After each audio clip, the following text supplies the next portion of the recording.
So we begin this news hour with the latest attempt to resolve the political crisis in Niger. Defence chiefs from the West African bloc ECOWAS, they're meeting in Ghana to discuss the military intervention. Since the coup in Niger last month, military leaders have ignored calls to reinstate the deposed President Mohamed Bazoum and are planning to charge him with treason. They've also appointed a new prime minister and interim government. There are fears a military intervention could destabilise the region. So those defence ministers just arriving in Accra, and the meeting due to get underway shortly. Let's cross now to Charles Stratford, who joins us live from Accra. So, Charles, tell us a little bit more about what we're expecting from this meeting. Well, we're expecting a lot of the focus of these two-day discussions, which we understand the majority of which will be closed door, not available to the press. A lot of the focus is going to be on this so-called standby force that was announced in the last ECOWAS meeting last week in Abuja. We have very few details on exactly what that force would look like. But as I say, it's a last resort. We also know that there are still ongoing efforts to try and find some sort of political and peaceful diplomatic solution to this crisis. To discuss the crisis in greater detail, I'm joined by Adama Gaye, who is the former Director of Communications for ECOWAS. Thanks for joining us here this morning, sir, on Al Jazeera. Perhaps you could tell us about some of the concerns with respect to the lack of unity amongst ECOWAS countries as they try and deal with the crisis in Niger. This was expected to happen because the decision was hasty, and it was the extreme decision that the organization should have taken at the last minute after using the other path, diplomatic path, dialogue, and other way of ensuring that at least a conversation can happen with the coup makers. They didn't do that. So going to war, as they pretend to do, something that creates... I've got it, yeah.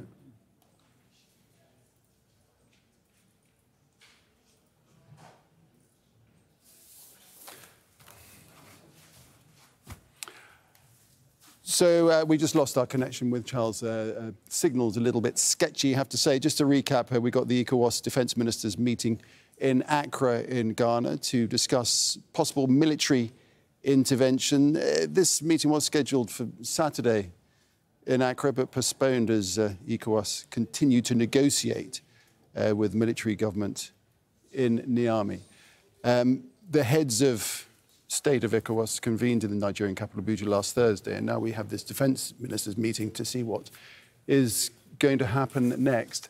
Well, the big concern in this is that any military intervention by ECOWAS could cause problems and threaten security cooperation in the region.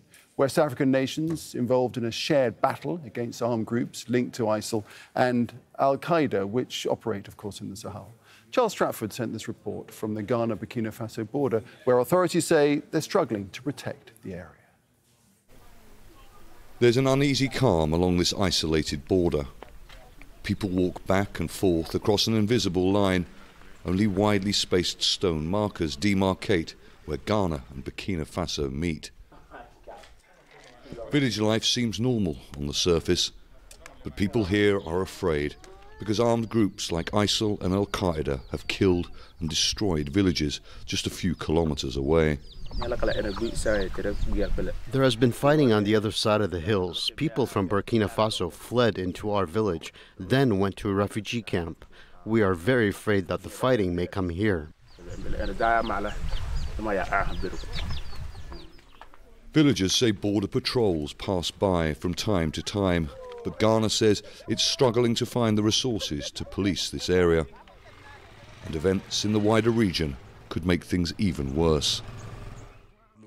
Burkina Faso says any military intervention by the West African regional bloc ECOWAS against coup leaders in Niger would be a declaration of war on them too, which could threaten the security of thousands of Ghanaians living along this border. You really get a sense of just how exposed this border is. The houses behind me are in Burkina Faso. Now, the Ghanaian authorities have praised the military leadership in Burkina Faso, saying that they're doing a good job in preventing attacks inside Ghana. They say that vital security cooperation, including the sharing of military intelligence, could well be jeopardised if ECOWAS was to launch a military intervention against coup leaders inside Niger. Northern Ghanaian officials say they need more resources, and working with Burkina Faso's military junta in their shared fight against armed groups must not stop. The issue like this, you cannot do it alone, and we are doing it with our neighbors. We're sharing information, working with our development partners. Sometimes you have the same clan, half in Burkina Faso and half in Ghana.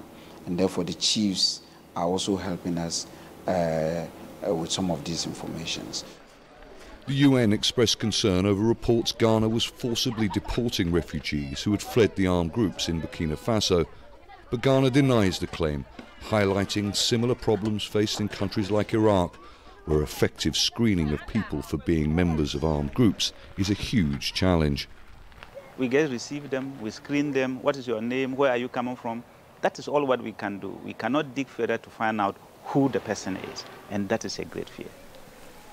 Cattle herders roam free with their livestock across this borderland as they have done for millennia.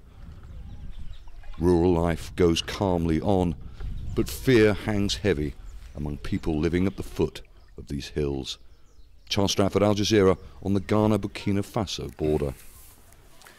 So many regional implications across all of this, and that's what's going to be discussed right here in Accra. You're looking at this scene where defence chiefs from the West African bloc, ECOWAS, are meeting to discuss a possible military intervention. Since the coup in Niger last month, military leaders have ignored calls to reinstate the deposed President Mohamed Bazoum, and they're planning to charge him with treason. Now these defence ministers are trying to find some sort of resolution, potentially with military intervention of some kind. Let's try and reconnect with Charles, who joins us from that meeting in Accra. Charles, it's a little bit sketchy, but we'll give it a go. Just tell us more about what's happening.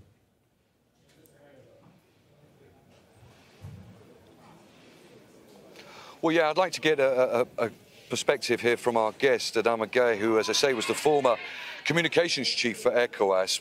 With respect to lack of unity amongst ECOWAS states, can you tell us what kind of impact that is having on this region in trying to deal with this crisis? It has a great impact negatively on fixing this crisis, the way the ECOWAS as an institution wanted to fix it through military means, as they have stated, because there is not unity in the group whether to go to war or not. And this started with really the flag bearer of democracy in West Africa, Cape Verde, which is a small island but known for democracy, said no to military intervention. Additionally, you have across the continent many states and many people, the ordinary citizenry in Africa, say no to military intervention. They have the feeling that this is waged on behalf of France for a neo-colonial proxy war. And within ECOWAS itself also, you have really the negative view for the use of force from countries like Niger, Mali, Burkina Faso, Guinea-Conakry, military forces that are willing to go to war against those within ECOWAS that are calling for military intervention to oust the current president that is led by the Junta, Abdurrahman Chani. Would it be safe to say then that a lot of the regional countries themselves are looking potentially then at political unrest inside their borders because of the opposition amongst opposition parties, opposition groups, civil society to any kind of military intervention? Absolutely. If they decide to go to war, they will transform this region into a ball fire, another Libya. We have known what happened in other places in the world where there were military intervention. In 2003 in Iraq, in 2001 in Afghanistan, America intervened, could not fix it, but created a mess behind its footsteps. Same thing happened in Libya when NATO intervened there. In the case of West Africa, we are here in Burma Camp, military headquarters of the army of Ghana. But you can clearly see that they don't have the capacity to go to war, neither logistically, nor the resolve, nor the support of the people. Even the parliament have not been consulted, and when they have been consulted, there have been a rejection of military use. So truly, the way ECOWAS wanted to go from the beginning should have been less warmongering, more diplomatic, at least to give themselves room in order to make sure that if diplomacy fails, then they can use the stick. But they began by threatening to use the stick, and now they are facing with a safe-facing situation. They have to backtrap because they cannot go to war. They don't have the means. And if ever any outside countries like France give them the military logistic to send their troops there, they will appear as a new colonial force operating on the interests of France. America and other countries are progressively seeing that this is a real problem. Really highlighting there the problems in dealing with this crisis that is facing this region. Thank you very much, sir, for your perspective on that. And obviously, we'll be bringing you updates as this two-day meeting continues. Back to you in Doha. All right, Charles, yes, speak to you later. Thanks very much. Well, as Charles mentioned, there's concern about stability in Niger's neighbours. The US says it's worried about the deteriorating security situation in Mali. Mike Hanna is in Washington, D.C. and has the latest. The US State Department has issued a statement expressing its concern about the worsening violence in Mali.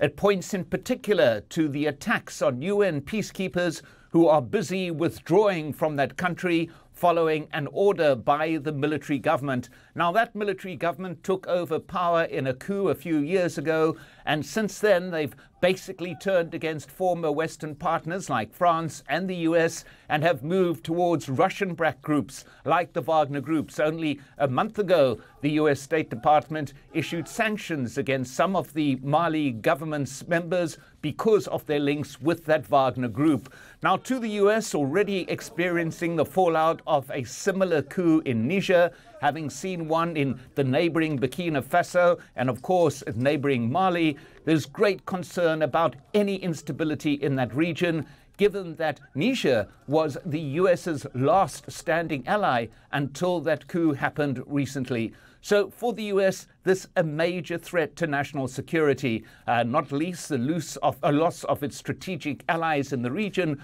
but also the rise in armed militants that it sees as this chaos increases. Forces such as ISIL, forces linked to Al-Qaeda, gaining greater mobility. And this is something that the US sees as a threat not only to the regions, but also to the US itself. Mike Hanna, Al Jazeera, Washington.